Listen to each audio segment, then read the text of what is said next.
Stuttering John Melendez, holy shit, I was checking out Tuesday and Thursday's show this week. He now has duct tape holding his microphone on the stand. Have you seen this? Oh my God, that poor son of a bitch. He's got sores on his hands. He's got new sores. I don't know where these sores are coming from, but they're weird looking sores that he gets on his hands. And he's constantly putting them in the camera shot. And it's grotesque. I wish he'd keep his arms down. I wish he was Jeffrey Tubening underneath the table so I'd have to see what the fuck's going on in his hands. He had this congressman on, Ted Lieu. Now, he's had this guy on before. And Ted Lieu is a gay gentleman. And the last time he was on there, he said, the great Ted Lieu. Oh, no, Doesn't he do it again? This is from just this Tuesday's episode. All right. Thank you so much for coming on, Ted. I really appreciate it. Terrific. Have a good day. Please come back again, all right? Will do. Thank you. All right. Thanks, Ted. All right. The great Congressman Ted Lieu from California. The fruity cop. I mean, the fruity Congress. I mean, the isn't he just a queer guy, a great guy? John really, his brain can't handle too many things at one time. Oh, and it's great too because you can watch it happen. So because he has a video show, you watch his eyes dart back and forth, and then he's staring at the screen, and then he's like, "Oh shit, what did that person just say? And what is this comment here? And do I need to kick this person out?" Yeah. He gets lost very quickly and easily. Yes, in his own stupid head. So this is great. He's got this Lindsey Graham joke that he's got all ready to go, and he's very excited about it. Oh, good. He's going to tear up a Republican. Finally. Wow. But what's great about this is he tells the joke, and then he celebrates himself, and he explains how he came up with such an amazing joke so that we can all get a peek behind the curtain. Oh. And you've been on a comedy show for a little bit. You ever do this before where you explain how you came up with a joke that you told? It just makes the joke that much funnier, I swear. Always does. So, all right, check this out. I've seen the greats do this. Check this out. You can still get COVID if you have the vaccinations. Lindsey Graham just got COVID, which I don't know how. He spends all his time in the closet.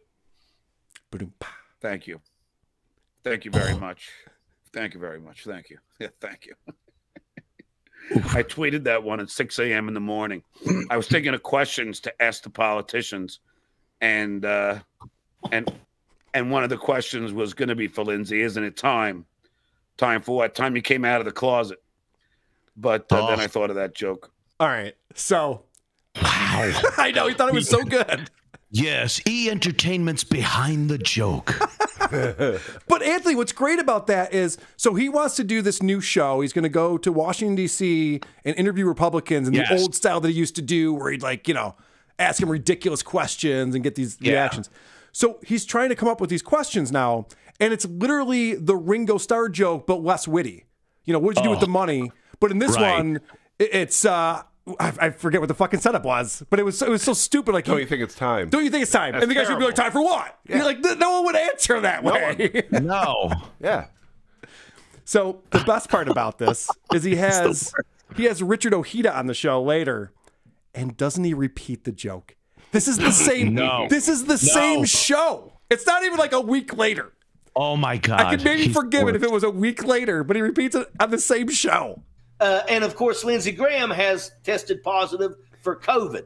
So I'm sure that, everybody needs to I don't know how he can get COVID if he spends his entire life in the closet. Exactly. Jesus, He couldn't contain himself. He couldn't wait. I got something for this. He came flying out with that. Oh my God. He's like Braveheart. And then hold on, shut the fuck up. I got a joke. By the way, let me explain to you. It was 7 a.m. in the morning, sunrise time. In the a.m. morning. A.m. in the morning. Sunrise time. Not p.m. moon time. Yeah, 7 a.m. in the morning, Eastern Standard Western time. What a dolt.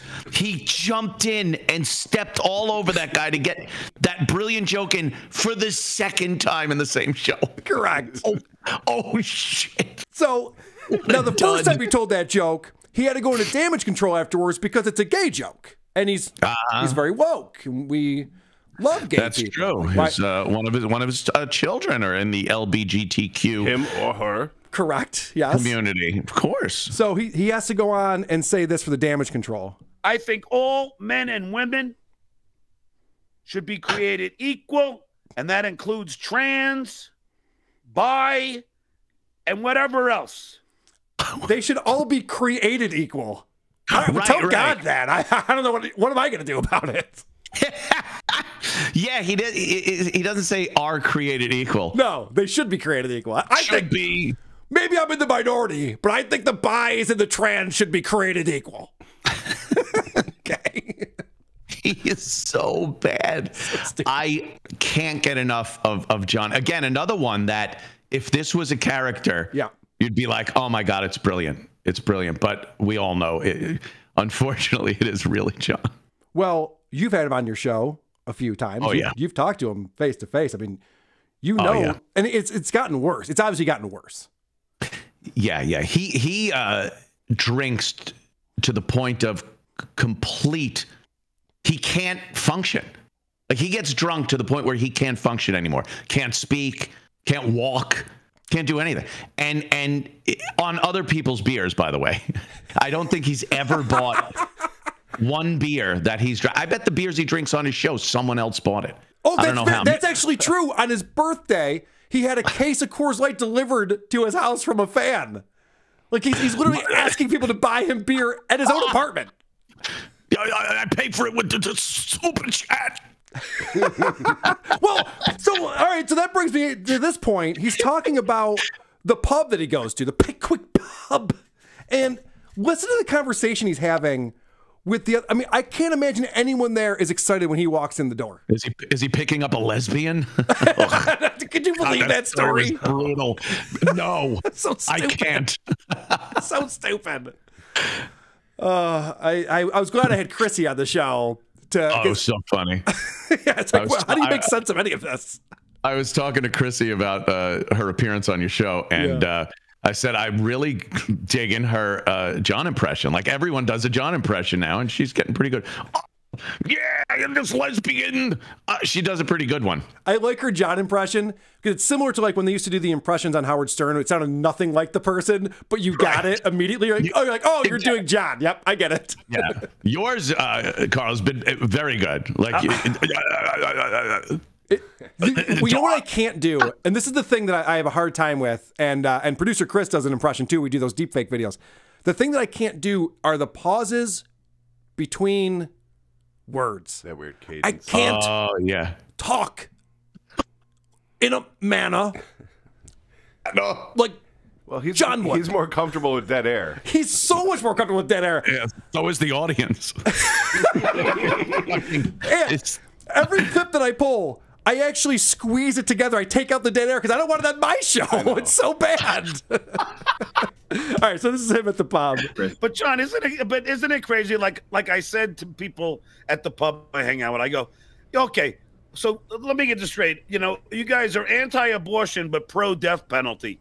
Yeah, I don't get it. That's like a comics bit from the 80s. Oh God, right? And he's arguing that as if that's like some profound thing.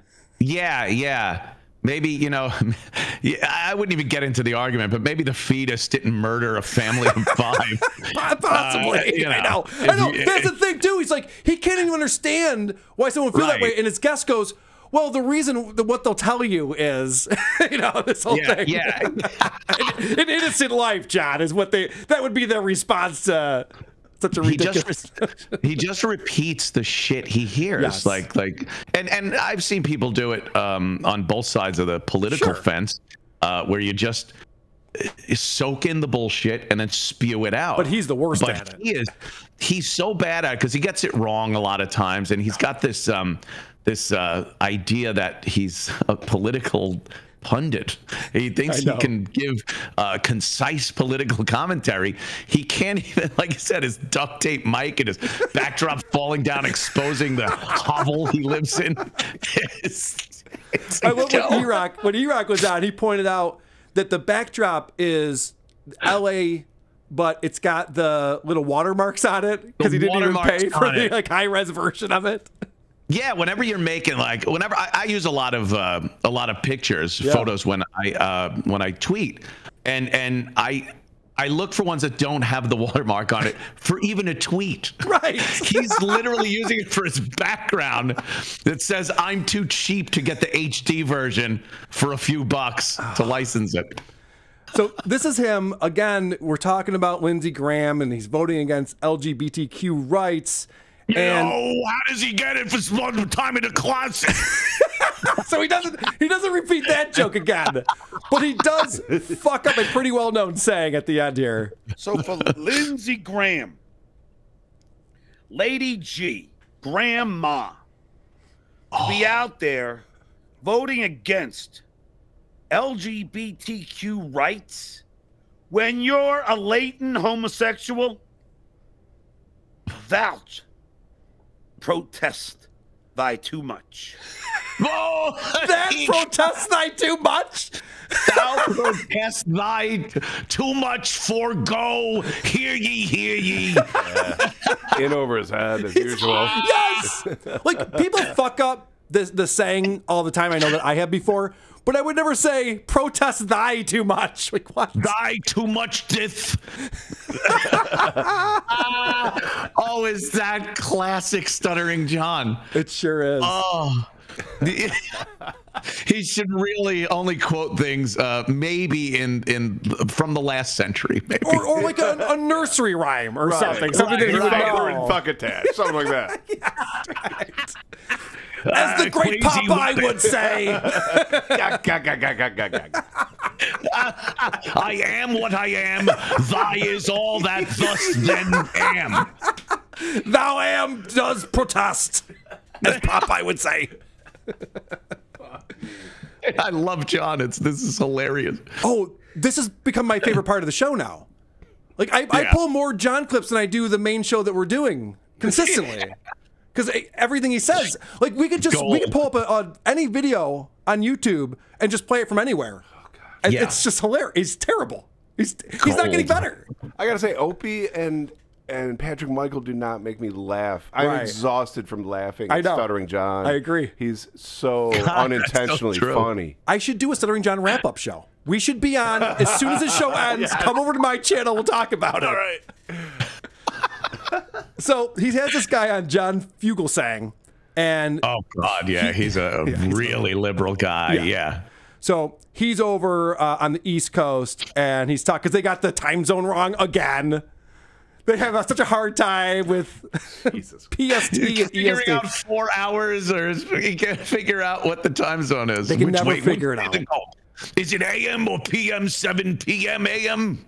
So he explains. He's ripping on LA. He's like, yeah, I haven't been to LA in a while, you know, and he gets into it, and then John reveals something that's hilarious. I'll return. I'll return to your magical city where everyone buys shoes and no one walks anywhere, and I'll be back in the PST. I can't wait.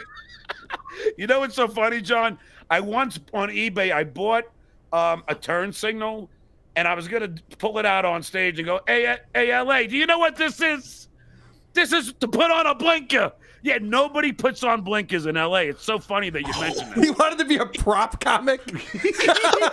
What's his name? Carrot Flop? Whoa.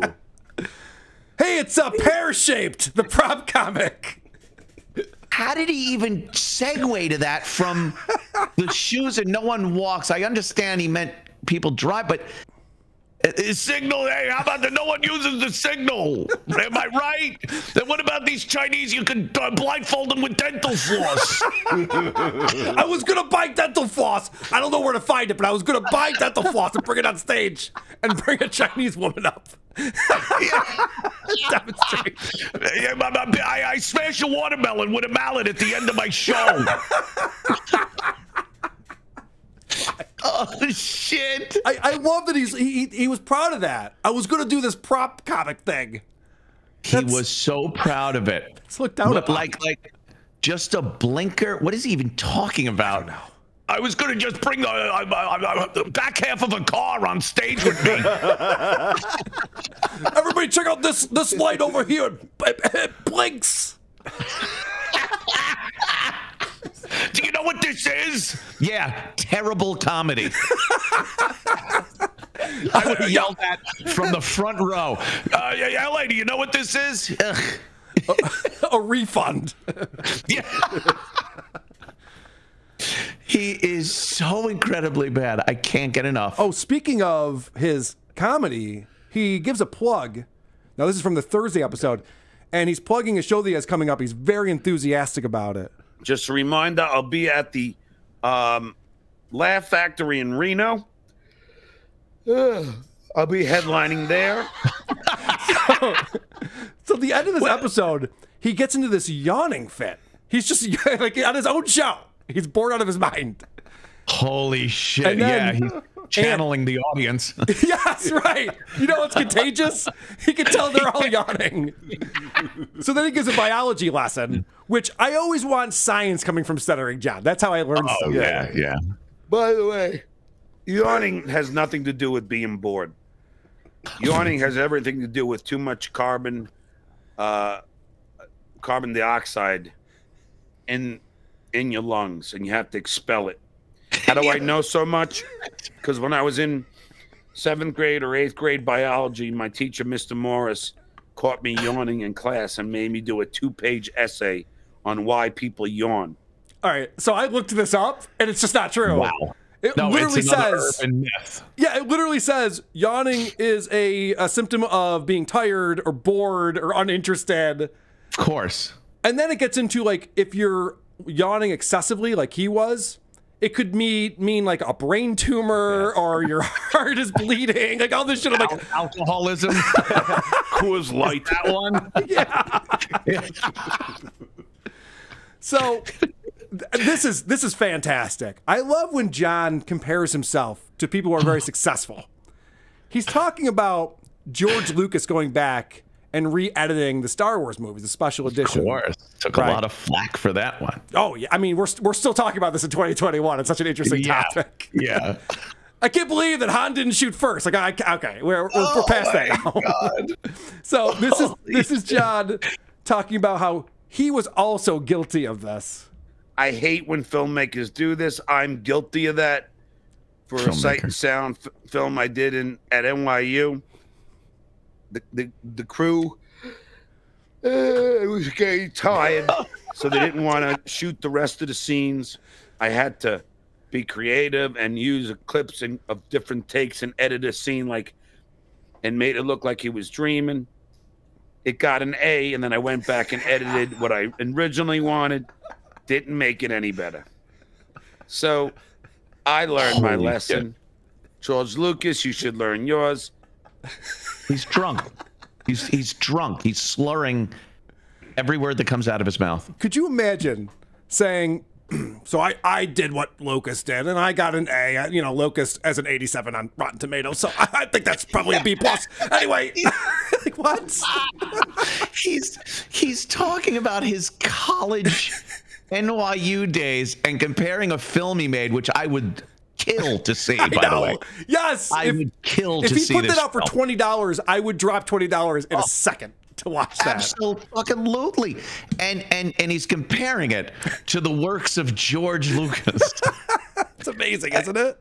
He is astoundingly clueless about himself. Anthony, this guy's 55 years old. Do you remember any grades you've gotten on any projects that you did in school? No. I don't either. Not one. And I can't tell you my teachers' names. Like he knows, Mr. Whatever. He knows the fucking teachers' names. Biology in 8th grade, Mr. Moorhead said, like, what? I learned carbonite in your lungs. Carbonite. I don't know. So this is kind of related to this.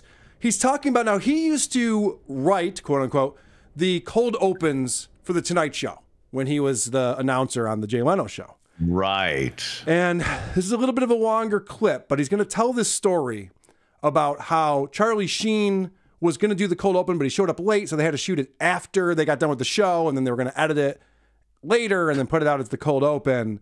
And everyone was annoyed with him that they had to stay late to do this cold open, and John does not understand ratings at all. Charlie Sheen loved to do the cold opens. And he came in, but he showed up late because he's Charlie Sheen. and we didn't have time to shoot it before. But he said, I really want to do it.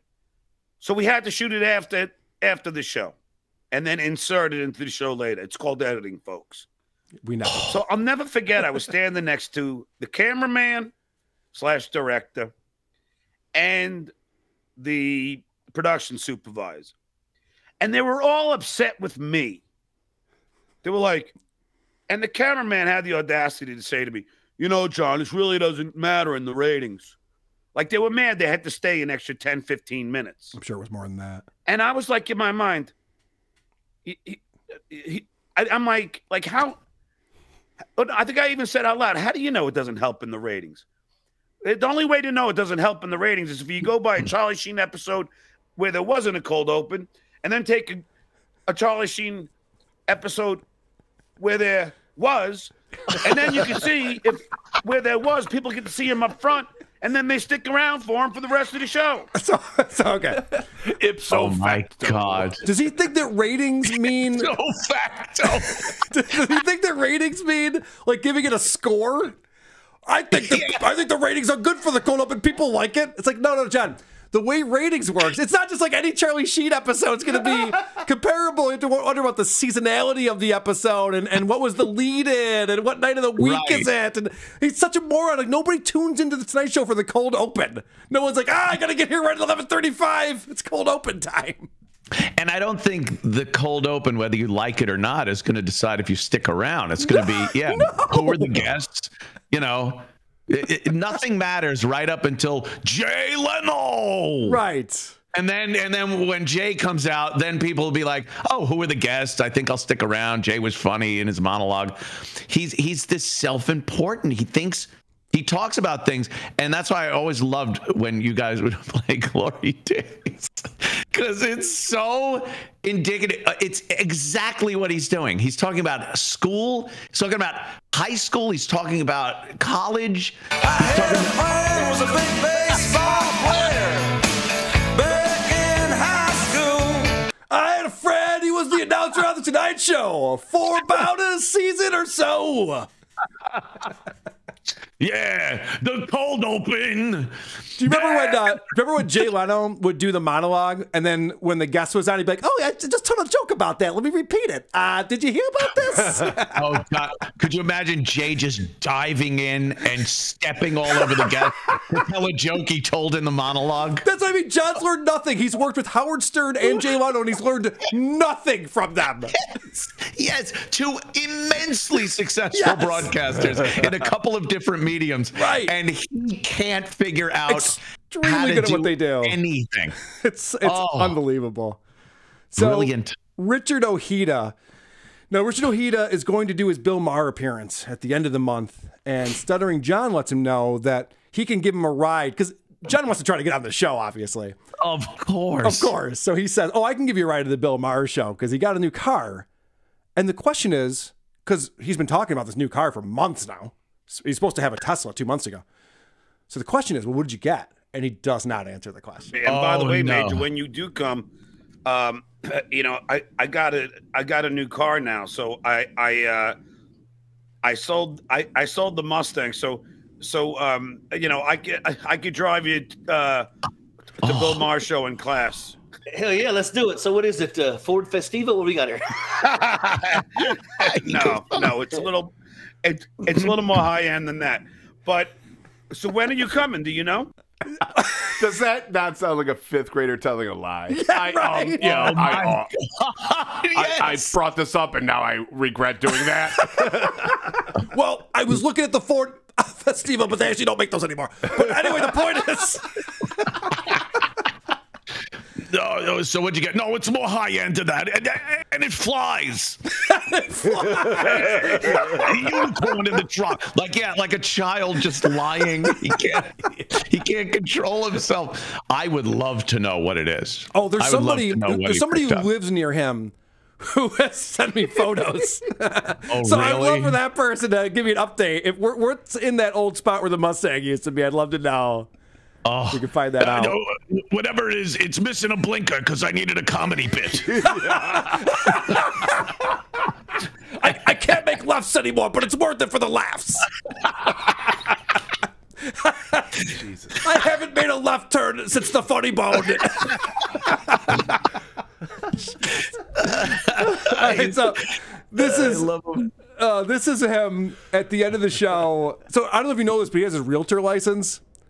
Like he has so many like backup plans. Like he was like substitute teaching for a while and like sell houses and stuff. Like he wants to pretend he's in the world of entertainment. He's obviously just not. I'm a notary public. Well, this is great. So Benny Loco, one of the regulars, says, "Will you be my realtor?" And John explains that he can do that. Come on, peeps. You can't have a better show. Oh, first he's patting himself on the back. This peeps thing, too. We got to remember this for the next deepfake video. He keeps saying, the peeps. Yeah. It's so stupid. Yeah, my peeps. Just caught wind of this slang. Yeah, this is slang from a while ago. This is not the correct. kids are using it. I'll tell you, the kids are using it. It's fat. It's fat. You guys see this Peep the Frog meme? That's where I got it from. Peep the Frog. You can't get... Come on, peeps. You can't have a better show. Benny Loco, thanks for the $5. You gonna be my realtor, what, John? Yes, I will be if you want me to be. I do have my realtor license, among many other freaking degrees. You know. All right, I'm pausing it. A realtor license is not a degree. Degrees. Oh my God. Among other degrees. Freaking degrees. I worked for Century IQ 21.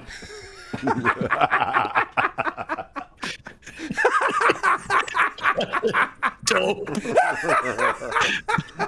That's fucking great. They gave me an A. My boss gave me an A on my quarterly. I'm an incredibly smart guy in my own right. He just said he's an incredibly smart guy. Now listen to what happens next. If I accidentally block people today, I'm sorry. Kinky Streets, if I blocked you, I thought you were the fake Kinky Streets. So he's been having this issue lately where he's blocking people who support him. And so he says out loud, he goes, if I blocked you, just sign in as a different name. I'm like, well, then why are you blocking people if it's that easy? You just told the trolls how to get around this, you moron. Yeah. He probably blocks them. They sign up for a new account. Then he unblocks them and goes, look how many people I have. Genius. It's 2 people for every 1 person because he blocked them. You don't have to tell a friend. I'll make you 2 people. It's fine. It's brilliant, I tell you. All right, so isn't that funny? John seems to think that his show has a lot of reach, and I don't know that it's true. I think that maybe in his head, the show is a big deal and it's actually persuading people, but I don't know if that's true. He explains this guy, Jeff Seitz, recently lost an election, and John's like, well, I asked him to do my show. You know, this one's kind of on him. Yeah, well, Jeff Seitz, I've asked to come on the show, and he blew me off. So it's just like, all right, you know, it's like, I'm not saying that I'm the biggest show in the world, but if you're gonna blow off, these grassroots shows now, I don't think you're gonna have a chance. And it happened with Maya Wiley, who was running for mayor of New York. I begged her to come on, kept giving me the blow off, and I was just like, you know what? Keep on blowing me off. It's silly because I have a big New York following. It's silly. She could dress up as Spider-Man in Times Square and talk to more people than John's show would reach in New York City. That's an insane thing to say. I told her to come on the show. I got a huge audience in New York, and then she lost the election. Yeah. We know where you're going with that, John. Yeah, I see. I could put her in touch with a lot of people in New York. Correlation is not causation. No. His spit is so disgusting. It's gross. You could hear its viscosity. You could hear it. It's terrible. He's like a drooly dog. Like if he was at my house, I'd be constantly like watching, like what furniture is he sitting on? What do I got to clean up later? Oh God, would he be getting a trip to the vet to get the old blue IV? There's a fucking dog. End it already. It's over, Johnny. Yeah. How do I not have that drop on the board? It's over, Johnny. Nothing's over. Oh, he is fantastic. The last thing I want to hear you say is one more clip from John. I want to do this for days on end. Oh, I have good news for you. I'm overloaded with Stuttering John clips. So check this out. He's got this guy, Richard Ojeda, on the show. Now, Richard is on John's show, okay? John is interviewing Richard. Richard has his own show, but this is not Richard's show. This is John's show. And John decides to fish for a compliment while plugging his shows with a guest on the show. I'm doing stand-up in L.A. September 5th at the Roosevelt Hotel. I'll be in Florida August 20th at the Lake Park Black Box and the 21st at the Boca Black Box in Boca Raton, Florida. But you know, I'm just telling you because, you know, I know you got a chance to see some of my work. Yeah, well, I'll tell you, man. Oh, no. So this guy came to his show when he had that show with Jay Moore. This guy was in Dude, L.A. he's fishing. So I know you've seen some of my work. Now go. Yeah, Go ahead. let the people know. Great am. So the guy responds with, I wouldn't go to Florida if I were you because COVID is going to kill you and COVID's scary and Florida is scary. So then after that, John goes, oh, shit, that didn't work. So he starts plugging more of his shows that are coming up. I am also going to be at the Laugh Factory in Reno, headlining the show September 28th to October 3rd, and then at the Laugh Factory in Vegas, October 25th through the 31st. I just thought I'd give those plugs out, and I'm about to book a bunch of other shows. So, you know, because I'm going out there. How do these guests continue to go on his show? What are they thinking? And like you're supposed to plug the guests when they're there. Yes. Like that's why they're there. It's quid pro quo. We all know it. Give me a little something and you know, some conversation, some interesting banter, and I will repay you with some plugs so people might hear it and end up at your shows or watch your thing or buy your book, whatever. He doesn't understand. You're not supposed to plug yourself. That's correct. Compoundmedia.com. That is correct. Thank you. That's how that works. Holy shit, this clueless. Guy. And again, the fact that he worked with two of the most successful people in broadcasting history is beyond me and picked up nothing. Speaking of working for Howard Stern, so Howard had this brilliant idea. I'm going to send a stutterer with no self-confidence to go interview celebrities. And no matter what the celebrity says, it's going to be funny because this guy stutters and has no self-confidence. John didn't realize that he was the bit. Like the bit is you, John. And every now and again, the celebrity would say something funny, and they're like, "Oh, this is awesome. Okay, great. It was a twofer, you know." Yeah. So John's plan. Get it. Yeah, he still doesn't understand why that bit was funny and why he was the one sent out there. He's like, "Oh, I always ask questions." Like, okay, impressive. So John, he explains that he's going to do this show where he's going to go out and interview these Republicans in the way that he used to when he was on the Howard Stern show, but instead it's going to be political stuff, and he's got a whole plan for this. And I'm going to get a flag that says the SJP News. Okay.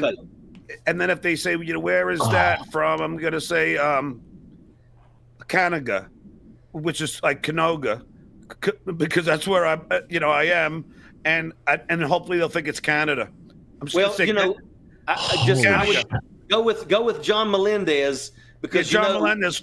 This is John Melendez from SGP News. Yeah. Oh yeah. You know, where's that broadcast? Canada. Anyway. Brilliant. Confuse everybody. Did he just say, by the way, at the end, listen to this again. I think he says SGP. It's supposed to be Stuttering John Podcast. SJP. This is John Melendez from SGP News. He can't even fucking spit out his own fucking thing. With all that spit, you think he could? I'm going to fool all of them. I'm going to say I'm from Canopy. Okay. Like he's coming up with this code. Canaga, it's Canoga. Like why? What is there a law that you can't just lie when you're standing there? Say it from CNN. Who gives a shit? Your Honor, I did mispronounce it, but it would be spelled the same way. I rest my case. What a fucking dummy. That is hilarious. He is so stupid. He's proud of himself too. Oh yeah, that he came up with that's like I got it all figured out. It's like the code in Wrath of Khan. Hours would seem like days, Captain. Oh, we couldn't figure that one out. Well, amazing. All right, so Stuttering John podcast from Kanaga. John doesn't have anything bad to say about Howard, except for the fact that he's constantly saying bad things about Howard. Yeah. No, I think Tim said. Oh, this is him talking about Tim Sabian told him how many people listen to Howard's show. Yeah. No, I think Tim said. I think 10 million. Maybe he did say 18 million. Going from 18 million radio listeners to under 800,000 on Sirius. Look, I have nothing against the man. I really don't. What? But if he Shorty talks about won. my kids. If any of you people think it's okay to rip your freaking fans off like that, then you're part of the problem. All right, couple things here. So first off, First off, Ant, you were on Sirius XM.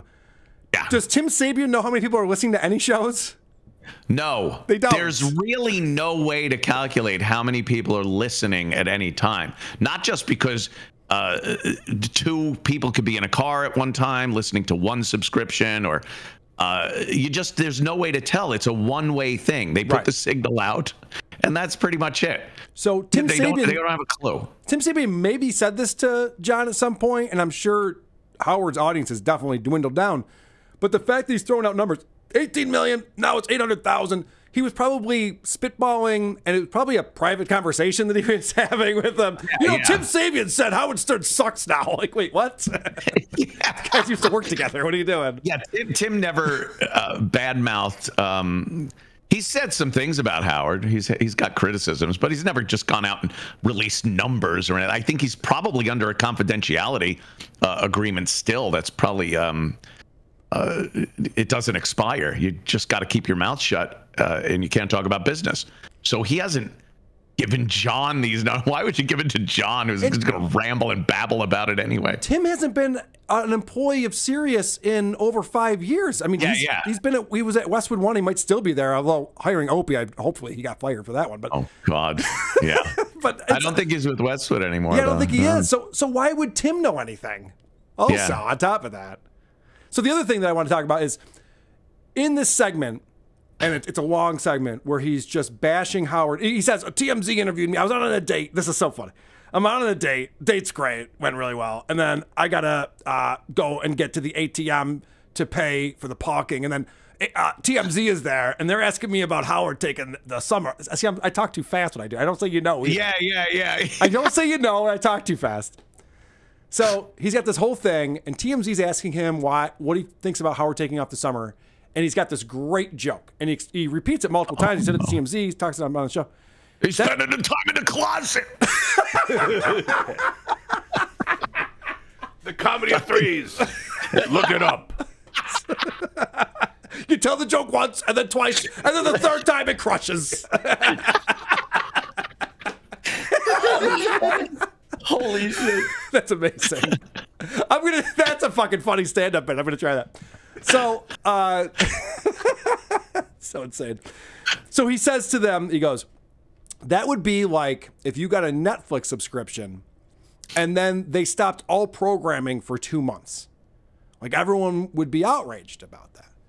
Well, yeah. Yeah, except for the fact that Sirius has like hundreds of channels. Yeah, you still got your 80s on 8. And you're not signing a contract. You can cancel anytime. You can cancel. That's why when he said, if you like Howard ripping you off, it's like, what's he coming into your house and stealing the subscription money? And you subscribe to it. You could just stop subscribing. You can stop at any time. I did it when Anthony Cumia was fired. I was like, fuck these assholes. I'm not going to listen to them anymore. And then I did that thing where you create a new email address and get the free thing every month for a while. Get the free anyway, so who cares? It's very easy to get it free. So John is so proud of this thing that he said on TMZ, which I'm sure they didn't use. I'm sure they had better things to talk about on TMZ. But they're fucking with him.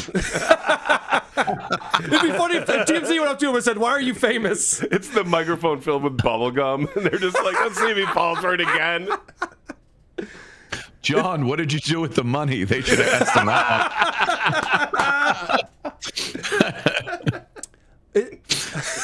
They got the microphone. that goes through the FM dial on the car. What is it? Mr. Microphone or Magic Microphone or something? Hey, good looking. We'll be back to pick you up later.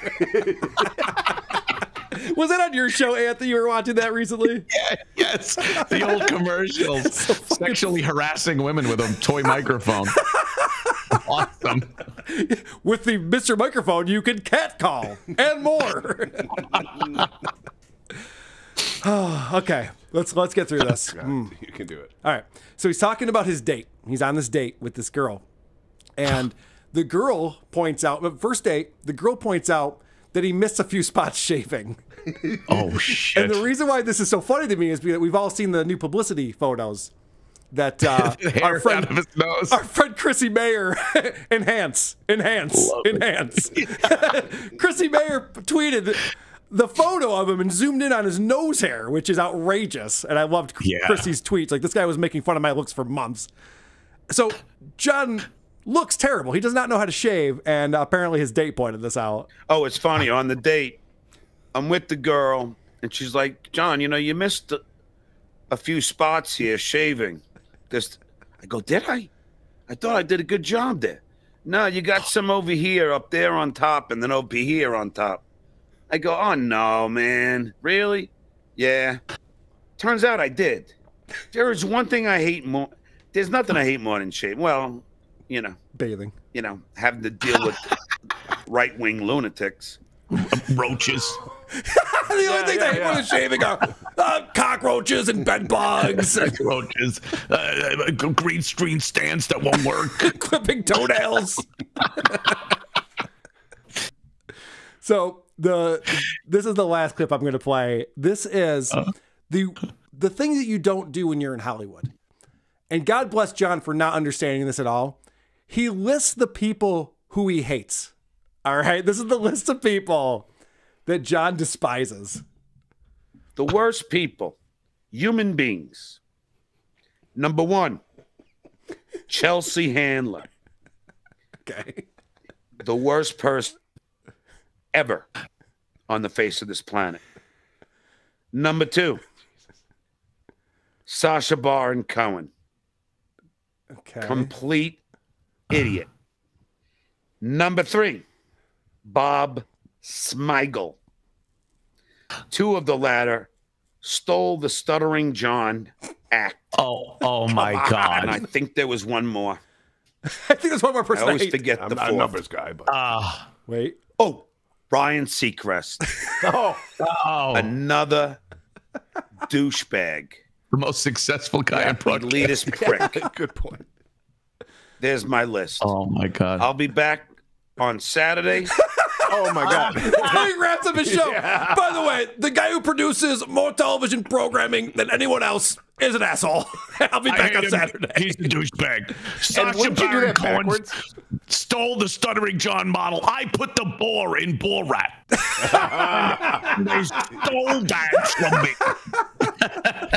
God damn it. Holy shit, he's the worst. What is he doing? Like, Chelsea Handler, what's she going to do? Like, I get it. Okay. Everyone thinks she's an asshole. Yes. But what was that? Just, I'm going to do a David Letterman top 10 list, only people I hate. Robert Smigel? Like, why even bring that up? Because he just wanted to say that Triumph the Insult Comic Dog stole his bit. Like, that's not your bit. It's not your bit. It's not your bit, John. No, neither is a list. Yeah. And you also end with number 1, you idiot. Yeah, my top 10. Number 1 is. No. Now stick around. You're going to love 10. Coming up, number 3. The Anticlimactic Podcast. Yeah, we'll be right back after these words with number 10. You're not going to want to miss number 10. Yeah, so stick around. Holy shit. All right. He's brilliant. I love Stuttering John. Me too. God, it is. In the context of who are these podcasts, he's one of the greatest shows ever. You know what got him really pissed off at me? Well, many people times. Lying about you talking about his kids. Yeah, trolls. If he said that, I'll kill him. I'll shoot him in the head. I'm going to stop him. And then the next day, I found out he didn't, so forget it. Forget what I said. Forget the violence I was invoking on. And I played those clips, Ed, but it went on for an hour. Oh, yeah. They were antagonizing him for an hour, just like, yo, Cumia, I'll be in New York. I'll look him trolls, up. they know how to get to him, man. They sure do. So I would have poker games over my house, and at one point, Stuttering John was here. He did my show, and we were having a poker game. It's like, John, come over and play poker, you know? So he comes over, but he's got a friend of his that drives him to my house. Okay. So it's him and his friend, and they come over, and his friend is like waiting on the guy, getting his beers, buying his beers. John ran out of money. The friend had to go to his own ATM account, take money out, come back and give it to John. And it was just like, and John got all plastered drunk. He's trying to pick up on my girlfriend and everything. It's just, he's just a disgusting. You come here often, sweetie? Yeah, I live here. Yeah. Let me take you away from this virtual hell. Sorry, I'll be in the pool when you can fucking tell me what we're doing. So we have kind of a blowout-y thing, and I goofed on his comedy act at one of the clubs on Long Island. Yeah. Him and this same friend were listening to my show, and John's like, yeah, he's going to talk about, the gig last night. Let's hear what he said. Literally live, they're listening. And I get on, and I'm like, well, it was easy to find parking, that's for sure. I go, I've never parked at this club. I was right at the front door, the first spot. I go, the whole lot was empty. It was and then we're just goofing on John's act. It wasn't funny. Yeah. And he just blows up. Fuck this guy. Fuck that. Fuck. So his friend just starts coming for the poker games. And this is years ago, and that guy is now like one of our group's closest friends. Oh, no shit. And John hates it. You only there because of me. I brought you here. Who the fuck are you to say I'm here because of you? It's classic. Yeah, we still hang out. We still play poker. We goof on John relentlessly. I was going to say, I'm guessing that guy and John are not tight anymore. Oh, no. He's like, and then he says to me, because we'd ask him, he goes, why the fuck were you hanging out with the guy? Yeah. Because he's such a douche. And he goes, I know, man, but like I grew up around here and it's Stuttering John. You thought like, I'm going to hang out with Stuttering John. It's just, what an asshole. I hear that from a lot of people. People who try to get into Stuttering John's show, they're like, yeah, but the Howard Stern years, and I get it, man. I loved Stuttering John too. I heard Dr. Steve talking about this just the other day. He's like, well, I mean, he made some great radio. We can all agree on that. But this current version of Stuttering John, like that's at a certain point, people are going to totally forget about the Howard Stern years. And this is the only thing we're going to remember about Stuttering John is this lunatic version. The legacy is happening. Yes. When he talks, there's a lot of fluid comes out of his mouth. That's my Dr. Steve. I had Dr. Steve do a cameo for my wife for her birthday. Now, a cameo from Dr. Steve, now he offered it for free, but I said, no, I want to do this through Cameo. $7.49. I was like, I have it. I can do it. You saved and saved. That's a bargain. I know. He's got such a distinct voice and the way his cadence and everything. That's who you kind of want in a cameo. That's funny. No, he's fantastic, but he did the cameo. Palliative care, I am willing to assist at a hospice. So I gave him a few pointers, like you do on Cameo. So he did it, and I played it for my wife. He didn't say the word fluid. And I wrote him back. God. I said, is this the first cameo you've ever done without saying fluid? He's like, holy shit, you're right. Fuck that. He goes, you want me to do it again? I'm like, no, it's fine. It's fine, but I'm only paying $3. It's okay. I'm going to do my money back. You want fluid. So real quick, just because you have the inside scoop. So Stuttering John, I believe, drank all of your tequila that night at the poker game. Oh, he drinks. Yeah, he drinks. Drank all the tequila. I'm guessing it's decent tequila. He fucking Oh yeah, it was all the best, top shelf stuff. Yep. And John went through that. He rented our studio out to do his show once here in New York, and it's our crew. We didn't even charge him.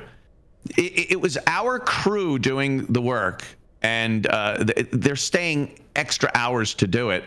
He tapes it, drinks all the fucking alcohol in the place, runs through the beer. That I think he was actually chugging the anisette I used for espresso, and the fucking, like anything that was left, rubbing alcohol, and then he didn't tip the staff. Like you toss, you're getting it for free. Yeah. You'd think you'd toss the guys working the booth a few bucks. Yeah, nothing. He is the biggest skinflint cheapskate. I mean, that's insane that he would think that he just deserves that type of treatment. Yeah, that's what it is. He's entitled because Howard Stern, Jay Leno. So this is the reason why I brought that up is because I do like to remind myself, as much as we goof on John, that he deserves it. Like there's nothing that we could do to goof on this guy that he doesn't totally deserve in every single way. Right.